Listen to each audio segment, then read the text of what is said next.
తెలంగాణలో స్థానిక సంస్థల ఎన్నికల రిజర్వేషన్స్పై ప్రభుత్వానికి హైకోర్టు ఇచ్చిన గడువు నేటితో ముగిసింది. ఎన్నికల నిర్వహణకు అవసరమైన చర్యల్ని 30 రోజుల్లోగా ప్రభుత్వం పూర్తి చేయాలంది హైకోర్టు. మొదటి 30 రోజుల్లో రిజర్వేషన్లు ఖరారు చేయాలని, ఆ తర్వాత 2 నెలల్లో ఎన్నికలు నిర్వహించాలని ఇప్పటికే ఆదేశించింది న్యాయస్థానం. అయితే రిజర్వేషన్ల ఖరారు కోసం ప్రభుత్వానికి హైకోర్టు విధించిన గడువు నేటితో ముగిసింది. రాష్ట్రంలో స్థానిక సంస్థల ఎన్నికల్ని సెప్టెంబర్ 30లోగా నిర్వహించాలని ఆదేశించింది హైకోర్టు. బీసీ రిజర్వేషన్ల ఆర్డినెన్స్ ముసాయిదాను ఇప్పటికే గవర్నర్కు పంపించింది ప్రభుత్వం. ఆర్డినెన్స్ ముసాయిదాపై ఎటూ తేల్చలేదు గవర్నర్. దీనిపై స్పష్టత కోసం కేంద్ర హోంశాఖకు ఫైల్ పంపించింది రాజ్భవన్.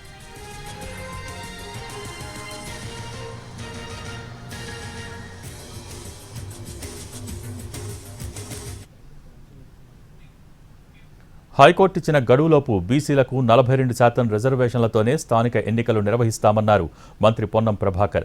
రాష్ట్రపతి ఆమోదించకుంటే ఎలా చేయాలి అన్న దానిపై కసరత్తు చేస్తున్నట్టు చెప్పారు. న్యాయపరమైన చిక్కులు రాకుండా చర్యలు తీసుకుంటున్నట్టు వివరించారు పొన్నం.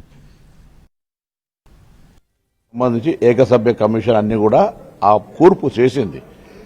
ఎక్కడ ఎవరు ఎంత బీసీలు అనేది పర్సంటేజ్ ఎంత లిఫ్ట్ చేస్తామో దాన్ని మేము లిఫ్ట్ చేసుకోవచ్చు. 22% ఎంత, 30% ఎంత, 42% ఎంత అనేది ఒక సెటప్ ఉంది.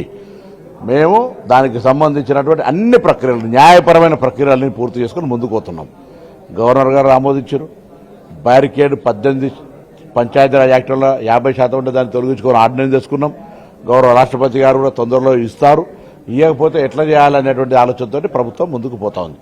తప్పకుండా నేను ఒక బలహీన వర్గాల బిడ్డగా తెలంగాణ ప్రభుత్వంలో జరిగినటువంటి పరిణామాలను, న్యాయపరమైన అంశాలు అన్నింటినీ పరిగణలోకి తీసుకొని నేను తెలంగాణ బీసీలందరికీ విశ్వాసం ఇస్తాను. 42%తో స్థానిక సంస్థలు.